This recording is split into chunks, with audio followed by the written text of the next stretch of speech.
Print media, electronic media, వేదిక మీద ఉన్న గెస్టులందరికీ and public star Pulivendula Mahesh. Public star.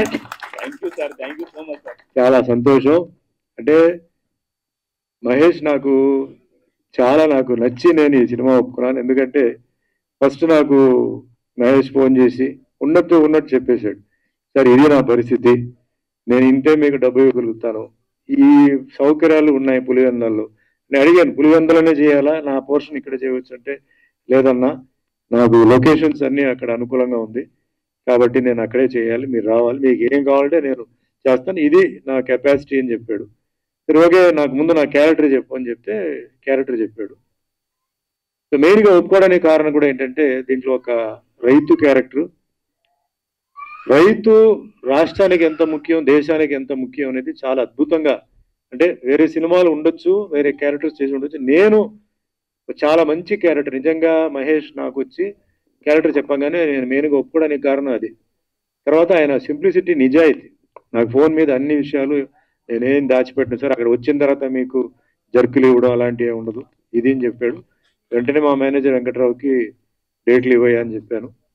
So డేట్లు ఇచ్చాం, షూటింగ్ అంతా రెడీ అయిపోయి కరెక్ట్గా షూటింగ్ స్టార్ట్ చేసే టైంలో నాకు చిన్న యాక్సిడెంట్ జరిగి ఇక్కడ ఒక ఫ్రాక్చర్ అయింది. నాకు ప్రాబ్లం ఏమొచ్చిందంటే ఈ పిక్చర్లో బైక్ డ్రైవ్ చేయాలి. డాక్టర్లు ఏమో 3 months వరకు వెయిట్ కానీ బైక్ కానీ అలాంటి కుదరదున్నప్పుడు నేను మహేష్కి ఫోన్ చేసి ఇట్లా మహేష్, సారీ మహేష్, నేను ఈ సినిమా చేయలేను, నేను ఎందుకన్నా అన్నాడు. లేదు ఇట్లా బైక్ ప్రాబ్లం ఉంది, నువ్వేమో బైక్ తోలాలంటున్నావు కదా, నువ్వు వేరే వాళ్ళని పెట్టేసుకో, వేరే ఏం లేదు, నాకు అన్నీ నచ్చింది, ఇది ఒకటే నాకు ప్రాబ్లం అంటే, సరే మళ్ళీ ఫోన్ చేస్తా అని చెప్పి ఫోన్ పెట్టేసాడు. నేనైతే రెస్ట్లో ఉన్నాను. మళ్ళీ ఫోన్ చేసి లేదన్నా నెక్స్ట్ డేట్ మీరు ఎప్పుడు ఇవ్వగలుగుతారు చెప్పండి, దాన్ని బట్టి నేను షెడ్యూల్ మార్చుకుంటా ఉన్నాను. ఎందుకు మహేష్, నువ్వు ఆల్రెడీ ప్లాన్ చేసావు కదా, నువ్వు చేసుకో అని చెప్తే, లేదు సార్ మీరే చేయాలి ఆ క్యారెక్టర్, మిమ్మల్ని అనుకున్నాను నేను, మీరే చేయాలని చెప్పాడు.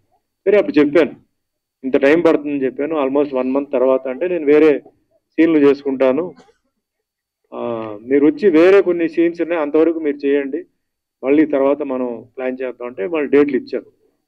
వచ్చిన తర్వాత ఇక్కడ మాకు నేను అనుకోలేదు కానీ చాలా మంచి ఫెసిలిటీ, నాకు ఆమెని నా వైఫ్గా ప్లే చేస్తే చాలా మంచి ఫెసిలిటీ ఇచ్చారు. ఇవన్నీ కాదు కానీ ముందు వచ్చి సార్ నేను ఒకసారి మీకు సీన్ ఎక్స్ప్లెయిన్ చేయాలని చెప్పి నా రూమ్కి వచ్చి రేపు ఏం సీన్ చేస్తున్నామో ఆ సీన్లు డైలాగులన్నీ మొత్తం చేస్తే మేము కూర్చొని కొన్ని కరెక్షన్స్ చేసి చేశాను అనమాట. నాకు బాగా నచ్చింది అదే. మహేష్లో ఏంటంటే ఓవర్ కాన్ఫిడెంట్గా లేకుండా వచ్చి డిస్కస్ చేసి ఈ సీన్ నా సీన్తో పాటు వేరే సీన్లు కూడా ఇట్లా ఉన్నాయండి అని చెప్పి చేశాడు. స్పాట్కి వెళ్ళిన తర్వాత చూస్తే అక్కడ అక్కడ ఉన్న ప్రజలందరూ ఆయనకి సహకరించారు, టోటల్గా అక్కడ ఆర్టిస్టులు అందరూ సహకరించారు. సరే నెక్స్ట్ షూటింగ్ చేసాం, అద్భుతమైన సీన్, దీంట్లో సీన్ రైతుల గురించి చాలా మంచి సీన్లు ఉన్నాయండి. నాది పోర్షన్ రైతుల్ని సపోర్ట్ చేసే సీన్, ఇంకా వేరే ట్రాక్స్ ఉన్నాయి. బట్ అసలు మెయిన్ ఏంటంటే స్కూల్ లైఫ్. సో ఈ స్కూల్ లైఫ్ ఏంటంటే మనకి అందరికీ ఏంటంటే జీవితంలో పుట్టిన తర్వాత మెయిన్గా గుర్తు వచ్చేది స్కూల్ లైఫ్. ఆ స్కూల్ లైఫ్ ఎప్పుడు తెలుస్తుందంటే కాలేజ్కి వచ్చిన తర్వాత, అయ్యో మళ్ళీ స్కూల్ లైఫ్ ఒక చాలా స్వీట్ మెమరీ, అది మళ్ళీ రాదు అని చెప్పి కాలేజ్ దాటిన తర్వాత కాలేజ్ లైఫ్ రాదని చెప్పేసి టూ లేట్ అని చెప్పి పోతుంది, అదే లైఫ్ అనేది. దీంట్లో స్కూల్ లైఫ్లో ఒక చాలా మంచి లవ్ ఏంటంటే అక్కడ సెక్స్ అలాంటిది ఏం కాదండి, చిన్న వయసులో ఒక అట్రాక్షన్, చిన్న వయసులో ఒకరు ఇష్టపడడం, చాలా నీట్గా చాలా బాగా తీసాడు మహేష్. సో ఇది ఒక ట్రాక్ అండి, ఇది నాది ఒక ట్రాక్. అండ్ మెయిన్గా ఇది రైతుల గురించి నేను ఎందుకు చెప్తానంటే, అందరూ భారతీయులు ఒక విషయం మర్చిపోకూడదు. ఈరోజు అద్భుతంగా ఈ ప్రోగ్రామ్ చేస్తున్నాం, జల్సా చేస్తున్నాం, పబ్కి వెళ్తున్నాం, వెళ్తున్నాం, చాలా హ్యాపీగా ఉన్నాం. దానికి కారణం ఏంటి, బార్డర్లో మన కోసం అక్కడ సైనికులు కూర్చొని తుపాకీ పట్టుకొని అక్కడ కూర్చున్నారు, వాళ్ళ ఫ్యామిలీని వాళ్ళు త్యాగం చేస్తూ మనందరూ ఎంజాయ్ చేయాలని చెప్పేసి ఆ చలిలో తిండి లేక పాపం వాళ్ళు అక్కడ ఉంటున్నారు. ఎంతమంది ఉంటున్నారు, ఎంతమంది పోతున్నారు లెక్కలేదు. వాళ్ళ ఫ్యామిలీని వాళ్ళు సాక్రిఫైస్ చేసి మన ఫ్యామిలీ కోసం వాళ్ళు పెడుతున్నారు. వాళ్ళొకడు. నెక్స్ట్ పోలీస్ డిపార్ట్మెంట్, రాష్ట్రంలో ఎన్ని ఎన్కౌంటర్లు జరిగినాయి, ఏ గొడవలు జరిగినాయి, వాళ్ళు మన కోసం వాళ్ళు త్యాగం చేస్తున్నారు. మూడవది డాక్టర్లు, నర్సులు.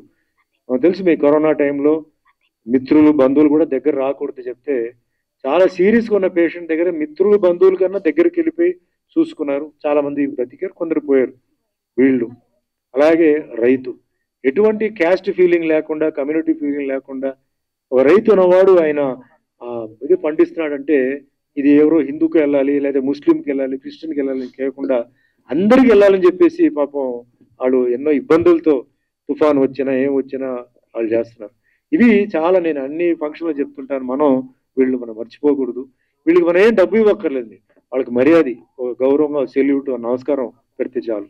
సో అందుకే నేను రైతు క్యారెక్టర్ చెప్పగా నేను ఒప్పుకోవడానికి కారణం మెయిన్ అదే రీజన్.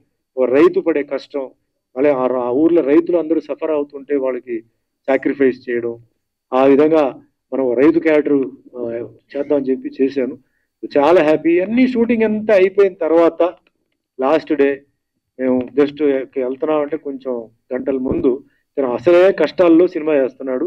ఈయన ఏంటంటే పక్క విలేజ్ అంతా వెళ్ళిపోయి జూనియర్ ఆర్టిస్టులకి అందరికీ అంటే వాళ్ళని పిలిపించి పాపం వాళ్ళకి అందరికీ టిఫిన్లు అది ఇది పెట్టి, అంటే క్రౌడ్, ఎందుకంటే ఇతను డబ్బు ఇచ్చి అందరినీ తీసుకుని రాలేడు, ఈ కాంట్ ఎఫోర్డ్. సో రిక్వెస్ట్ చేసి ఆ టైం లిమిట్ మీద తీసుకొచ్చి చేసాడు పాపం. అలాగే అందరూ హెల్పర్స్ అందరూ చేస్తే నాకు తెలిసింది ఏంటంటే దానికి ముందు రోజు ఈయన ఇంట్లో దొంగతనం జరిగిందండి. గోల్డ్ పోయింది. అది పోయినా మాకేం చెప్పలా. ఆయన వచ్చి షూటింగ్ అంత బాగా చేశాడు. రెగ్యులర్గా షూటింగ్ జరుగుతున్నట్టు భోజనాలు వచ్చిందా, మీరు టిఫిన్ చేశారా, అది చేసి ఇది చేశారని చెప్పేసి అంత బాగా చేశాడు. అంత ఒక ప్రాబ్లం ఉన్నప్పుడు కూడా పాపం ఆయన వచ్చి చేశాడు. అక్కడ నాకు నిజంగా పబ్లిక్ స్టార్ పులివెందుల మహేష్ నిజంగా పబ్లిక్ స్టార్ అని చెప్పి నాకు అనిపించి నేను ఇంకా ఆయనకి ఏం చెప్పాలో నాకు అర్థం కాలేదు. ఈరోజు ఆడియో ఫంక్షన్ అంటే జనరల్గా అందరూ పెద్ద పెద్ద ఆర్టిస్టుల్ని, ప్రొడ్యూసర్, డైరెక్టర్ని, రాజకీయ నాయకుల్ని వీళ్ళని అందరూ పిలుస్తారు. కానీ తల్లి తండ్రిని పిలిచి ఈరోజు తల్లి తండ్రితో ఈరోజు ఈ ఆవిష్కరణ చేశాడు. నిజంగా చాలా గొప్పవాడు. ఇది చాలా మంది నేర్చుకోవాలండి.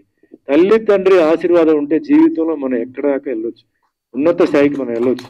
తల్లి తండ్రి కంట్లో మట్టికి మనం కళ్ళీళ్ళు పెట్టామంటే మన జీవితంలో ముందుకెళ్తే తాత్కాలికంగా ఉంటుంది. ఈరోజు మనం ఉన్నామంటే మన తల్లిదండ్రుల వల్ల.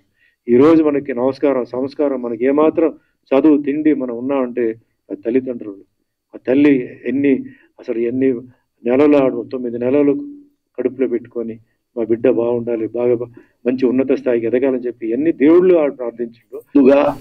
ఇలాంటి సినిమాలకి ఆదరించేటువంటి మీడియా మిత్రులకు, సోషల్ మీడియా, ప్రింట్ మీడియా అందరికి కూడా నా మనస్ఫూర్తిగా ధన్యవాదాలు తెలియజేసుకుంటూ, వచ్చినటువంటి పెద్దలకు, అందరికీ, ప్రేక్షకులకి, వేదిక మీద ఉన్న ప్రముఖ నటులు, ఎంతోమందికి స్ఫూర్తిదాయకంగా నిలిచినటువంటి సినిమా దిగ్గజం మన సుమన్ గారికి, వారు ఈ సభకు రావడం చాలా సభ పునీతమైందని నేను భావిస్తున్నా.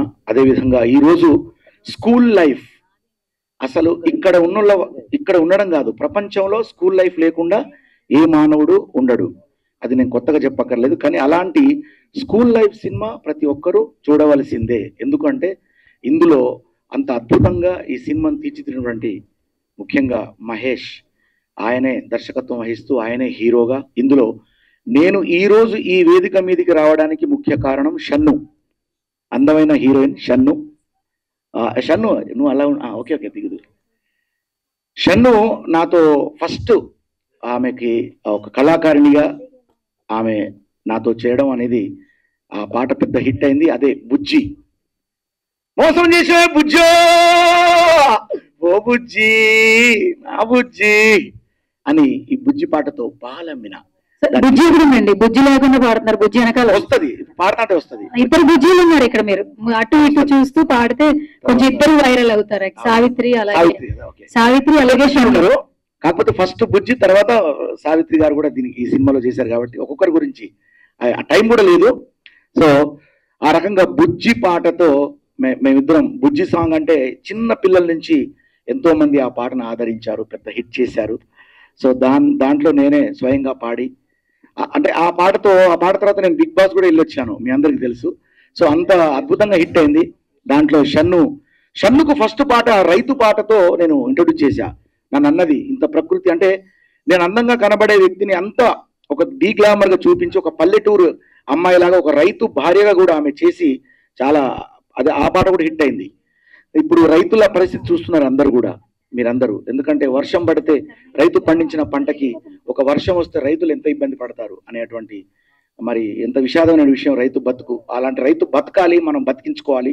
అలాంటి పాట కూడా షన్ను చేసి నిరూపించింది. మళ్ళీ గ్లామర్ గా బుజ్జి దాంట్లో, అలాగే ఇప్పుడు స్కూల్ లైఫ్ సినిమాలో మరి మహేష్ పక్కన హీరోయిన్ గా అలాగే సావిత్రి నటించడం, అలాగే నా మిత్రుడు టోనీ, ఆయన ఇప్పుడు హీరోగా చాలా పెద్ద ఆర్టిస్టు, చాలా పెద్ద డాన్సరు.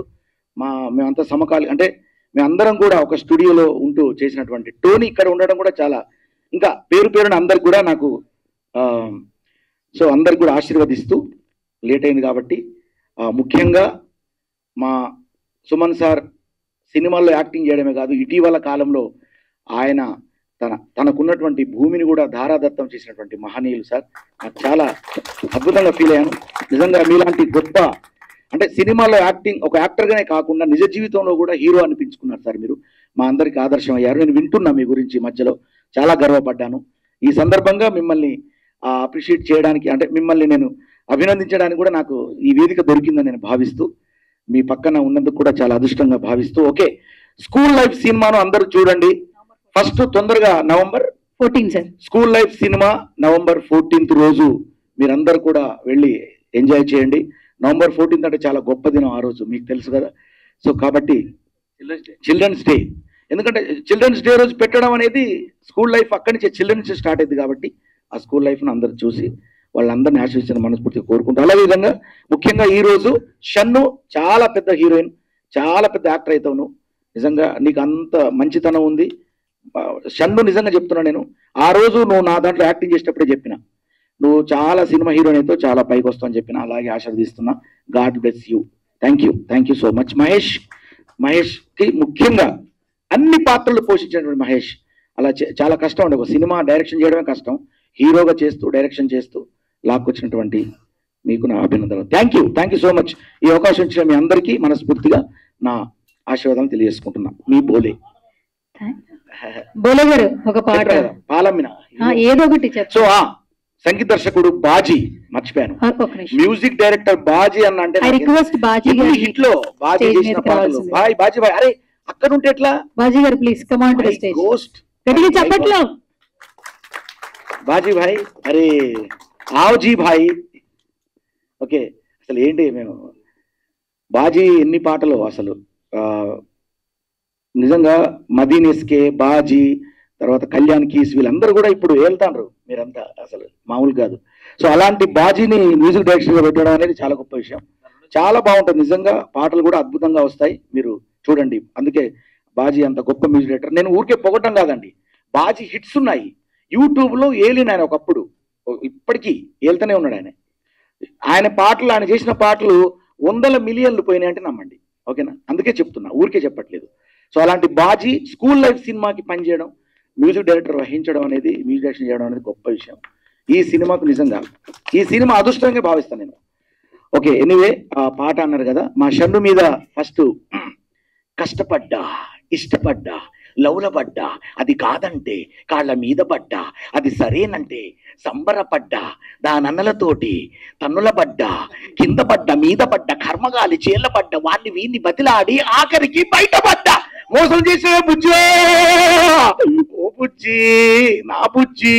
పాలమ్మిన దానికి పట్టు చీర కొన్న 30,000, పూలమ్మిన దానికి పుస్తల తాడు కొన్న 50,000, బోర్వెల్ నడిపిన, ఇంట్లో బాసన్లు కొన్న 75, బర్లను పెంచిన దానికి బంగారం కొన్న 1,00,000, ఒళ్ళు వచ్చి ఇల్లు కొన్న, చెమటగార్చి కారు కొన్న, బెడ్డు మీద పరుపు కొన్న, 10 మందిల పరువు కొన్న, ఇజ్జతిద్దే కదా బుజ్జో, ఓ బుజ్జి, నా బుజ్జి.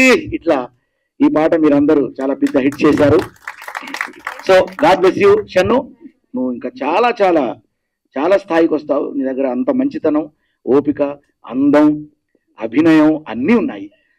నువ్వు సుమన్ సార్ అంటే నువ్వు చేసిన సినిమాలో సుమన్ సార్ చేయడం అనేది, రెండో సినిమా గ్రేట్ అసలు. వారు చేయడం అంటే వారి ఆశీర్వాదం. ఆయన ఎంత గొప్ప మహానుభావులు అంటే ఎలాంటి సినిమాకైనా వచ్చి అందరిని ఆశీర్వదిస్తారు సార్. మీకు అదే ఆయుష్, ఆరోగ్యం సార్. మీలాంటి ఇంత పెద్ద హీరో ప్రతి సినిమాలో పిలిస్తే కాదనకుండా ఆర్టిస్ట్ను మీరు ఆర్టిస్ట్ అంటే ఎలాంటి విషయం చాలాసార్లు చెప్పగా విన్నాను, ఎంత గొప్పవాడో. ఆర్టిస్ట్కి చిన్న పెద్ద తేడా ఉండదు, ఆర్టిస్ట్గా చేస్తున్నామా లేదా అనేది ఇంపార్టెంట్ అని ఆయన ఎప్పుడు చెప్తూ ఉంటారు. సో ఆర్టిస్ట్ను గౌరవించి, చిన్న ఆర్టిస్ట్ నుంచి పెద్ద ఆర్టిస్ట్ను గౌరవించేటువంటి మహనీయులు మీరు. మీలాగా మేము కూడా బతకాలనుకుంటాము. మీ నీడలో మీ ఆశీర్వాదంతో మేము ఉండాలని కోరుకుంటూ థ్యాంక్ యూ సార్. మీరు కూడా నిండు 100 ఏళ్లకు పైన మీరు జీవిస్తారు. ఎందుకంటే మీరు వెంకటేశ్వర స్వామిగా మీరు వెలసి అందరిని మీరు దీవించారు, అందరికీ మీకు ఆశీనులయ్యారు ఆ సినిమా ద్వారా. అంతకంటే అదృష్టం ఏముందండి. సో మాకెప్పుడు కూడా మీరు ఆర్టిస్ట్గా కాదు, అంటే ఈ మనుషుల్లో ఒక దేవుడిగా వెంకటేశ్వర స్వామిగానే మాకు కనిపిస్తారు. సో మీ పనులు, మీ మాటలు, మీ చేతలు కూడా అలాగే ఉన్నాయి, అలాగే ఉంటాయి. అది మాకు ఆదర్శం. Thank you sir, thank you so much.